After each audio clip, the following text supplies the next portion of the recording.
Normal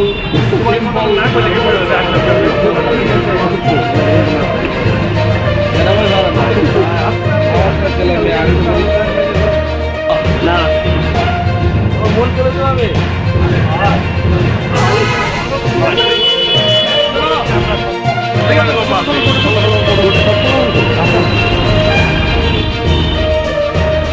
আপনি বলতে হবে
না না সস না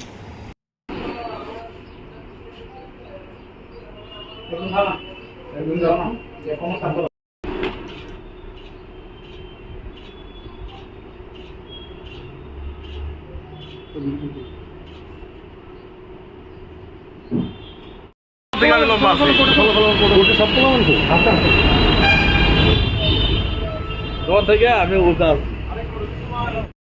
না না তোমার মন চলে তো হবে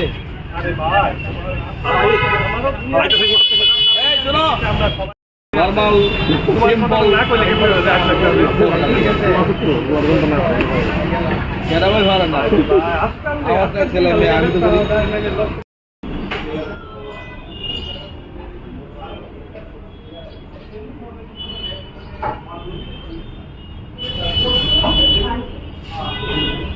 গত জুলাই মাসের 12 তারিখ 2023 আমাদের কাছে একটা কমপ্লেন করে হিমাংশু পাঞ্চাল ওয়ার্ল্ড এডুকেশন মিশনের ডাইরেক্টর নিউ দিল্লি ওনা আমাদের কাছে একটা কমপ্লেন করে যে একটা ইউনিভার্সিটি বানানোর জন্য গুজ্জংনগরে কিছু জায়গা কেনার একটা প্রক্রিয়া চলছিল। এই প্রক্রিয়াতে উত্তম সাহা, কাইজার দেববর্মা, রাজেশ ত্রিপুরা, বিপ্লব শর্মা, দেবাশিস চক্রবর্তী, সুব্রত আচার্য তারা সবাই মিলে জায়গার কাগজ ফ্রড করে জায়গাটা এই ডাইরেক্টর হিমাংশু পাঞ্চালের কাছে বিক্রি করে টোটাল 9 কোটি টাকা বিনিময়। এই ভিত্তিতে আমাদের একটা কেস রেজিস্টার করা হয় West Agartala PS case number 111/2023 under section 120B 166 255 403 420 465 466 467 468 471 472 473 474 এই ধারা অনুযায়ী আইপিসি ধারা অনুযায়ী একটা মামলা নথিভুক্ত করা হয় এবং মামলা নথিভুক্তর পরে কেসের তদন্তকারী অফিসার ডার্লং ইন্সপেক্টর এল ডার্লং 3 জনকে অ্যারেস্ট করে দেবাশিস চক্রবর্তী, সুব্রত আচার্য এবং উত্তম সাহা তাদেরকে 3 জনকে অ্যারেস্ট করে এবং গতকাল রাজেশ ত্রিপুরাকে অ্যারেস্ট করা হয় এই কেস কানেকশনে। আজকে আমরা 5 দিনের পুলিশ রিমান্ড চেয়ে রাজেশ ত্রিপুরাকে আদালতে প্রেরণ করছি। উনি কি আরো এই অন্য কোনো মামলার সাথে জড়িত আছে কিনা?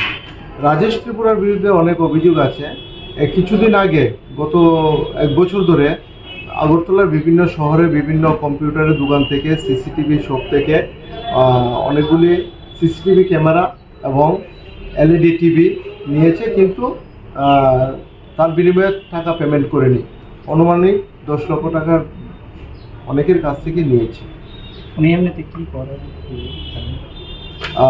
উনি একটা ইউটিউব চ্যানেলের এটা চালায়। ডিটেলসটা এখন পরে দিয়ে